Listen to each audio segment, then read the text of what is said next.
Eu, particularmente, entendo pela Bíblia que eu tenho que ter a abstinência da bebida alcoólica e vou justificá-la. Antes de ir para a Bíblia, eu vou começar de trás para frente. É uma questão de bom senso. É uma questão de bom senso. Vou entrar na Bíblia, mas eu quero começar de fora para dentro. Sim. Tá bom? Por exemplo, se eu sei que há registros médicos que um pouquinho de vinho faz bem ao coração. Mas eu já conversei com uns 3 ou 4 cardiologistas, porque uma das coisas que eu faço é o seguinte, eu gosto sempre de conversar com pessoas da área, porque assim como você está me perguntando coisas da arqueologia, eu pergunto da astronomia para um, da física para o outro e também vou aprendendo. Claro. É conhecimento acumulado. E todos eles, sem exceção, falaram comigo, Rodrigo, a Sociedade de Medicina de canto nenhum do mundo recomenda essa questão de um pouquinho de vinho. Pode até ser que um médico ou outro sugira às pessoas, mas as sociedades médicas, ainda que reconheçam o valor do vinho para o coração, não recomendam por 2 razões. Em primeiro lugar, o que o vinho traz de benefício para o coração, chupar a uva também traz. Então não precisa ser o vinho fermentado. Em segundo lugar, porque nós sabemos do perigo que é recomendar para alguém uma taça de vinho todos os dias. Porque 99,9% das pessoas que bebem socialmente, dizem beber socialmente, não bebem socialmente. É igual o cara que fuma maconha e fala assim, eu não sou viciado, eu só quando fumo. eu quiser eu paro. Só que todo dia ele fuma e fala que não é viciado. Você tá entendendo? Então é perigoso, Além disso, eu vejo o número absurdo de acidentes automobilísticos que acontecem porque o camarada tomou um copo de cerveja. E a cerveja é a menos alcoólica de muitas bebidas que nós temos por aí. Se for comparar, a cerveja tem menos quantidade de álcool do que uma taça de vinho. Você tá entendendo? E mesmo com as regras vamos pegar o Uber, porque a gente vai pra balada, tem essas coisas todas aí. Quantas vezes a gente tá aí, e desculpe-me, eu não quero amanhã ter a desdita de perder a minha esposa, porque um inconsequente bêbado saiu e matou a minha esposa que tava num ponto de um ônibus. Você tá entendendo? Então, olha, só isso pra mim já é um motivo suficiente para eu nem precisar abrir Bíblia. Então, querer justificar uma coisa que vai me fazer perder a minha consciência. Veja bem, eu vou dar pra você agora uma pílula que você vai desmaiar, um Boa Noite Cinderela. Aí eu vou poder entrar na sua casa, fazer o que eu quiser com você, pegar qualquer coisa e sair. Você fala, eu não vou querer essa pílula nunca. Mas bebida eu aceito. A bebida faz isso, ela tira a sua consciência. Ah, mas eu preciso da bebida pra poder ficar alegre e comemorar. Então, parabéns pra você nessa data querida. Eu não preciso de bebida pra ficar alegre, eu já tenho uma vida de prazer em Cristo. Ah, eu preciso da bebida para criar coragem. Não, eu tenho outros mecanismos para eu criar coragem. Eu tenho o Espírito Santo. Para relaxar. Exatamente, você está entendendo? E fora a consequência que aquilo vai causar. Ou seja, eu acho interessante, agora eu não estou falando tanto para os crentes, até para os ateus, céticos, oponentes da religião, que quando eu falo que eu creio na Bíblia, que eu creio num Deus criador, alguém do lado de lá fala o seguinte, que cara ridículo, pré-moderno e anticientífico, como é que esse camarada tem um título de doutorado?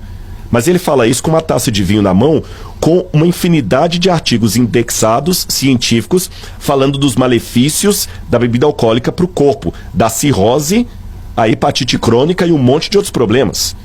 Então, quer dizer, até por um ponto de vista científico e ateu, se eu fosse ateu, apenas com a mentalidade científica, eu digo o seguinte, quem fuma e bebe, se for médico, deveria perder o seu certificado de médico. Se for cientista, deveria rasgar o seu diploma de cientista.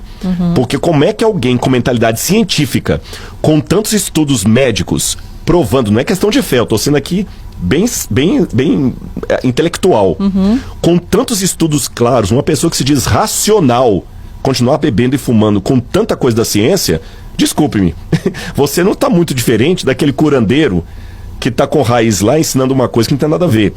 Olha, eu não vou usar uma palavra aqui para não derrubarem a nossa conversa nas redes sociais, mas todo mundo vai entender do que eu estou falando. Recentemente, diante dessa crise que o mundo apresentou, um dos grandes medos dos temas da fake news eram discursos ou falas que eram anticientíficas e até ditas negacionistas. Lembra? Ok. Concordo que a gente tem que evitar falar de coisas que a ciência não está endossando. Mas a ciência não endossa o beber nem o fumar. Pelo contrário, o número de estudos mostrando que isso faz mal é muito grande. Sim. Então é uma questão para mim de coerência até com o meu corpo. Sim. Agora, disso eu posso passar para a Bíblia. Eu sei que a Bíblia fala do vinho, mas a gente tem que levar em consideração o contexto. No hebraico, você tem algumas palavras para vinho. Você tem a palavra sícara, que significa bebida forte. Você tem a palavra aim, que é vinho no sentido geral. Você tem a palavra tirosh, que é o vinho não fermentado. No Novo Testamento escrito em grego, a única palavra para vinho é oinos, que é a mesma palavra para suco de uva. Tá certo? Então, já que a palavra é dúbia, eu tenho que saber em que contexto ela está ali. É igual manga. Pode ser manga de camisa ou manga de chupar. Depende do contexto.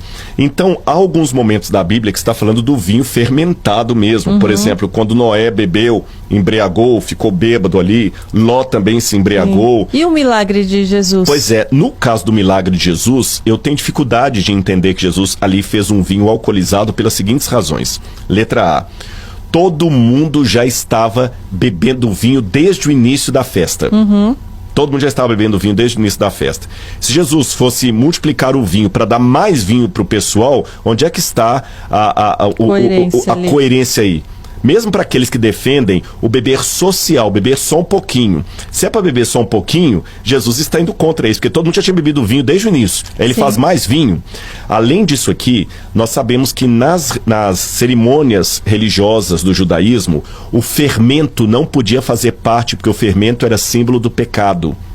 Então, tanto não usavam nem no pão, como ia ter bebida fermentada. Exatamente, então Jesus não ia fazer, tanto é que nos manuscritos do Mar Morto fala do tipo do vinho que o sacerdote tomava e que era o mosto, ou o vinho não fermentado. Agora alguém pode perguntar assim, Rodrigo, mas a uva em Israel só dá uma vez por ano. Eu já pesquisei na internet, é geralmente no mês de setembro. Se só dá uma vez no ano, como é que você tem vinho não fermentado o ano todo?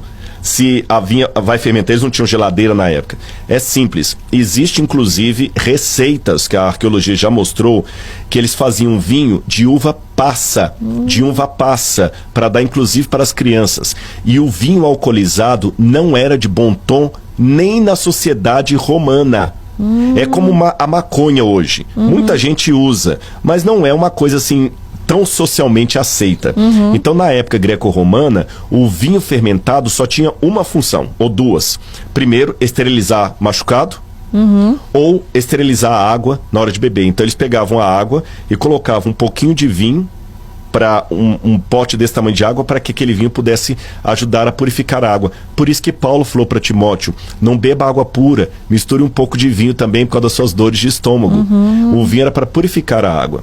Então, apenas para dar uma ideia, e também o apóstolo Paulo fala, o nosso corpo é o templo do Espírito Santo. Sim. Tá certo? Se o meu corpo é templo do Espírito Santo, eu vou colocar coisas aqui que fazem bem à saúde. Não coisas que vão atrapalhar até a lucidez da minha relação com Deus. E eu lamento dizer, repito, mesmo com amigos, pastores e padres que bebem, aos quais eu respeito muito a opinião e a prática, mas eu já encontrei estudos que hoje um dos grandes grupos profissionais que tem que se tratar com problema de alcoolismo, sabem quem são? Padres e pastores. Eu já tive que substituir numa faculdade que eu dei aula de teologia não adventista, um pastor que tinha problema com o alcoolismo. E ele quase teve um coma alcoólico.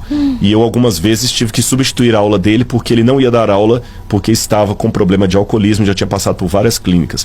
Então hoje há pesquisas que mostram que dos vários profissionais que tem, pastores e padres estão no topo da linha daqueles que enfrentam problema com o alcoolismo. Pastores e padres.